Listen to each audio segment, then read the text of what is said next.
تو پیورٹی اسلام کی پہچان اور ڈسکرمنیشن ہے۔ اسلام کے علاوہ کسی بھی دین نے انسانوں کو صفائی کی اور پاکیزگی کی تعلیم نہیں دی۔ ایک زمانے تک عیسائیوں کے یہاں گندہ رہنا وہ اچھا مانا جاتا تھا، حتیٰ کہ پاپائے روم نے جرمنی کے بادشاہ پر محض اس وجہ سے کفر کا فتویٰ لگایا تھا کہ وہ روزانہ غسل کیا کرتا تھا۔ اسپین پر جب دوبارہ عیسائیوں کا قبضہ ہوا اور مسلمانوں کو اسپین چھوڑنا پڑا تو جتنے حمام اسپین کے اندر تھے وہ سارے حمام بند کروا دیے گئے، حتیٰ کہ ایک جگہ کا گورنر جو ہے وہ روزانہ ہاتھ منہ دھوتا تھا تو اس کو محض روزانہ ہاتھ منہ دھونے کی وجہ سے اپنی گورنری سے معزول کر دیا گیا۔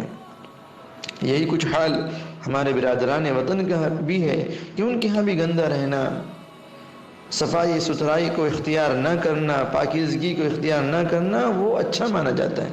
ان کی مذہبی شخصیات گندی سندی ننگ دھڑم رہتے ہیں، گندگی کو استعمال کرنا، پیشاب کھانا پینا ان کے ہاں جو ہے وہ اچھا سمجھا جاتا ہے۔ اسلام ہی واحد دین ہے جس نے اپنے ماننے والوں کو پاکیزگی کی، صفائی کی بڑی تلقین کی۔ آپ صلی اللہ علیہ وسلم پر جب دوسری مرتبہ وحی نازل ہوئی تو نبوت کی بھاری ذمہ داریاں پوری کرنے کے لیے جہاں دیگر ہدایتیں دی گئی وہاں ایک ہدایت یہ بھی دی گئی کہ آپ اپنے کپڑوں کو پاک اور صاف رکھیے۔ بعض صحابہ رضی اللہ عنہم استنجا کے بعد ڈھیلا اور پانی دونوں استعمال کرتے تھے۔ اللہ تبارک و تعالی نے ان کی تعریف فرمائی۔ قرآن کریم کی آیت نازل ہوئی فیہ رجال یحبون ان یتطہروا واللہ یحب المطہرین، کہ قباء مسجد قباء میں ایسے لوگ ہیں جو پاک رہنے کو پسند کرتے ہیں، اللہ تعالیٰ پاک رہنے والوں کو پسند فرماتے ہیں۔ تو اسلام کے اندر صفائی ستھرائی کی بڑی اہمیت ہے، بڑی فضیلت بیان کی گئی، حتیٰ کہ ایک روایت میں آتا ہے کہ جو شخص پاکی کی حالت میں سوتا ہے فرشتے اس کے لیے مغفرت کی دعا کرتے ہیں۔ ایک روایت میں آتا ہے کہ جو شخص اپنے گھر، آنگن اور استعمال کی چیزوں کی صفائی ستھرائی کا اہتمام کرتا ہے تو اس سے فقر اور تنگدستی دور ہوتی ہے، غنا اور مالداری نصیب ہوتی ہے۔ ایک روایت میں آتا ہے کہ قیامت کے دن وضو کی وجہ سے امت محمدیہ کے اعضاء خوب چمکدار اور روشن ہوں گے، اسی وجہ سے آپ اپنی امت کو پہچانیں گے۔ طہارت کا اور پاکیزگی کا اہتمام نہ کرنے پر احادیث میں بڑی وعید آئی ہے۔ ایک حدیث میں آتا ہے ان عامت عذاب استنزہوا من البول فان عامت عذاب القبر منہ، کہ پیشاب سے بچو اس لیے کہ عام طور پر قبر کا عذاب پیشاب سے نہ بچنے کی وجہ سے ہوتا ہے۔ ایک روایت میں رسول اللہ کا ارشاد ہے کہ جس گھر میں جنوبی ناپاک شخص ہو اس میں رحمت کی فرشتے داخل نہیں ہوتے۔ تو یہ وہ فوائد ہے جو انسان کو پاکیزہ رہنے کی وجہ سے، پاک رہنے کی وجہ سے، صاف ستھرا رہنے کی وجہ سے حاصل ہوتے ہیں۔ وضو اسلام میں ایک بڑا عمل، اہم عمل ہے، حتیٰ کہ اس کے بغیر نماز نہیں ہوتی۔ اب وضو ہی کو دیکھ لیجئے، وضو کی جو ارکان ہیں، وضو کی جو فرائض ہیں، ہاتھ دھونا، چہرہ دھونا، پیر دھونا، اسی طرح دیگر وضو کے جو اعمال ہیں، کلی کرنا، ناک میں پانی ڈالنا، کتنے اپنے اندر یہ اعمال فوائد رکھتے ہیں۔ ہاتھ دھونے کی وجہ سے ہاتھوں میں جو گندگی، جراثیم، جرمز لگے ہوئے ہوتے ہیں، بار بار ہاتھ دھوتے ہیں، کم از کم ایک مرتبہ، ایک وضو میں 3 مرتبہ ہاتھ دھوتے ہیں، تو ان ہاتھ دھونے کی وجہ سے جو وہ جرمز صاف ہوتے ہیں۔ بہت ساری بیماریاں جیسے نزلہ ہے، دمہ ہے، انفلوئنزا ہے، یہ ہاتھوں کے صاف ستھرے نہ رہنے کی وجہ سے ہوتی ہے۔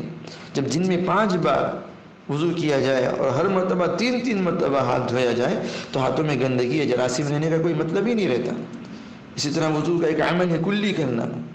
وضو میں 3 مرتبہ کلی کرنے سے منہ اور دانتوں میں پھنسے ہوئے کھانے کے ذرات باہر آ جاتے ہیں، منہ صاف ہو جاتا ہے۔ اگر یہ ذرے صاف نہ ہو تو سڑنے لگتے ہیں، جس سے بہت سی بیماریاں ہونے لگتی ہیں۔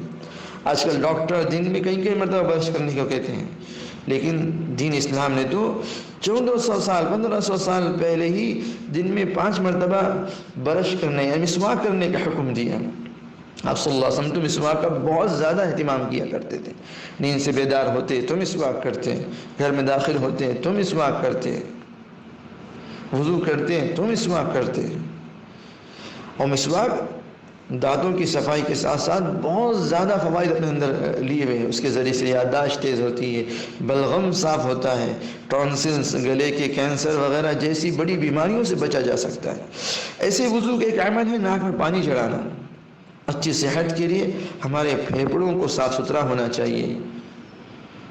ناک میں پانی چڑھانے سے ایک تو باہر سے آئے ہوئے دھول کے ذرات، جراثیم جو ناک میں پھنس جاتے ہیں وہ دھل جاتے ہیں، صاف ستھری ہوا اندر جاتی ہے جس کے ذریعے سے پھیپھڑے وہ صحت مند رہتے ہیں۔